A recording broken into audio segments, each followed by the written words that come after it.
Today on All Things 80s, don't start what you can't finish.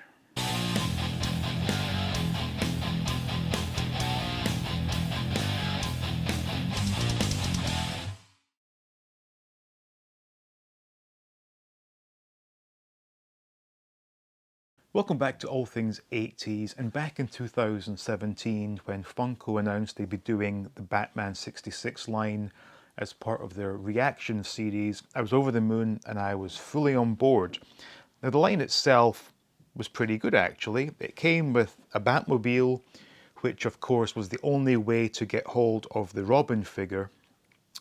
But in addition to that, we had Batman, obviously, was a figure available on his own. Batgirl, Catwoman, and interestingly, Bookworm, King Tut, and Mr. Freeze. Now, of course, Funko did go overboard with things, and there were Batmobiles available in ridiculous colours with equally ridiculous looking Batman figures. I didn't care about those, I cared about the basic line, and we have it here. Now, in addition to the figures I've just listed, there were also two chase variants. One was Batman using the screen test costume that Adam West wore, which is different emblem on the chest and a much different cowl. And interestingly enough, a chase variant of Mr. Freeze, which was the Eli Wallach version. So there were actually two Mr. Freezes. Now, when looking at this line, there are three things that jump out immediately. Where's Penguin? Where's the Joker? And where's the Riddler? Instead, in terms of villains, they gave us not one but two Mr. Freeze, a King Tut, a Bookworm, and a Catwoman. And this has bugged me in the years since, because this was a classic case of a company getting ahead of themselves and assuming they would continue the line and give us the figures we really wanted. As it was, the figure line was cancelled after this first wave, and as a result, collections like mine just look incomplete. There is no good reason for them to have bypassed those three essential villains in this first wave. I mean, I would never in my wildest imagination have thought that a first wave of Batman 66 toys should feature Bookworm and King Tut. Mr. Freeze was a pretty cool character, but not one but two Mr. Freeze, one a variant of course. Again, another classic toy manufacturer scam was the only way to get Robin was to purchase the Batmobile. For me it wasn't a problem because I'd be buying it anyway, but for people who didn't want the Batmobile but wanted Batman and Robin, you were forced to buy something you didn't necessarily want.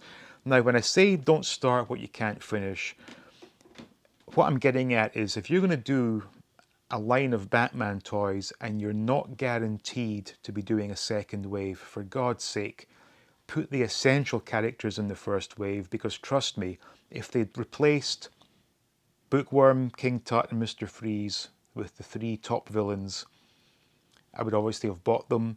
And then if they brought out these figures in the second wave, I would still have bought them because I just love the show so much.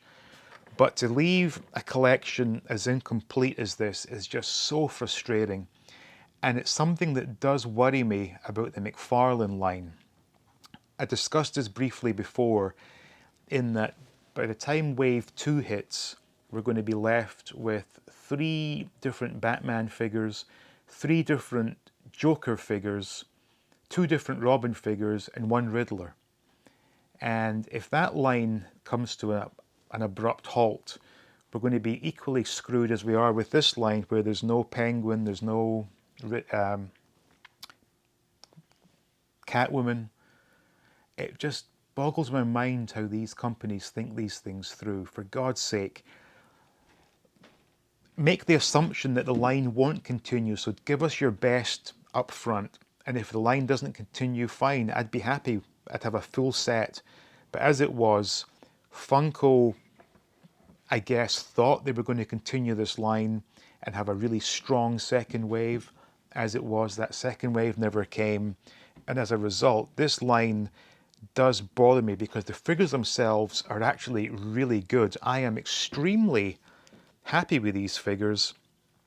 3¾ inch, very well sculpted, additional articulation.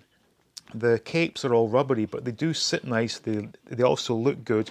And they did come with an array of accessories, some of which the figures just cannot hold, but that's not really a big deal. And the fact that they even thought to give us 2 Mr. Freeze figures in that first wave is quite something. But again, I just want to say, for God's sake, toy companies, please don't leave us in limbo like this, because every time I look at this collection, I just get so annoyed that we are missing 3 of the 4 most important villains. So, hopefully McFarlane won't make the same mistake. Not holding my breath, but I just hope they do continue that line and we don't end up with an incomplete collection such as this. So hope you enjoyed that. Thank you all for watching. Special thanks goes out to the patrons. Please like, please subscribe, and stay tuned for more videos from All Things 80s.